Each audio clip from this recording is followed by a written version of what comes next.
Hi friends, ఈరోజైతే జొన్న రొట్టెని అయితే చేయబోతున్నాను అనమాట. నాకైతే రాదు సరిగ్గా. మా ఫ్రెండ్ని పిలిచాను, సరే లేవే చేద్దామని చెప్పేసి చేస్తుందనమాట.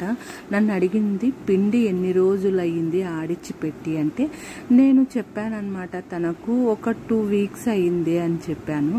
సరేలే అని చెప్పేసి అది వేడి నీళ్ళు బాగా బాయిల్ చెయ్యి అని చెప్పింది. సరే అనేసి వేడి నీళ్ళు బాగా బాయిల్ చేశానమాట.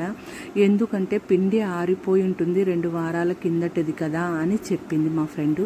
సరే అని చెప్పేసి నేను అలానే వేడి నీళ్ళు బాగా చేసి తనకిచ్చాను. ఆ వేడి నీళ్ళతో బాగా పిండిని బాగా కలిపేసి ఒక చిన్న ముద్ద తీసుకొని ఇట్లా రొట్టెగా తట్టిందనమాట. చాలా అంటే చాలా సూపర్గా వచ్చిందనమాట. రొట్టె మాత్రం ఎక్కడ విరగలేదన్నమాట. మీరు కూడా జొన్న రొట్టె చేసేటప్పుడు ఇలానే వేడి నీళ్ళతో చేయండి, చాలా సూపర్గా వస్తుంది. రాని వాళ్ళు కూడా ఇలా ట్రై చేయొచ్చు అని చెప్పింది మా ఫ్రెండు. సరే అని పెన్నం మీద నేనైతే కాలుస్తున్నాను అనమాట. ఇక్కడ నాకైతే మామూలుగా జొన్న రొట్టె అంత పెద్దగా రాదు, కానీ మా ఇంట్లో మా అమ్మ చేస్తుంది కాబట్టి నాకు ఐడియా ఉంది.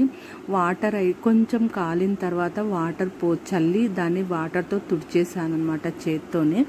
తర్వాత పచ్చిదనం పోయే వరకు 2 సైడ్లు కాల్చుకున్నాను అనమాట.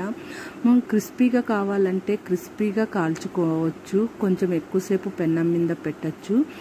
లేదు అంటే మనకు మెత్తగా కావాలంటే మెత్తగా కూడా చేసుకోవచ్చు అనమాట.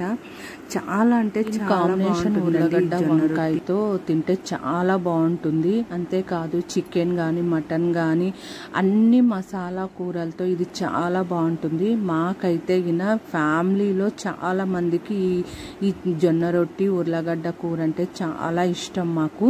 అంతేకాదండి, ఈ రోజైతే నేను టమోటా కూరతో చేశానన్నమాట. ఎందుకంటే మా ఫ్రెండ్ వస్తుందని అనేది నాకు తెలియదన్నమాట.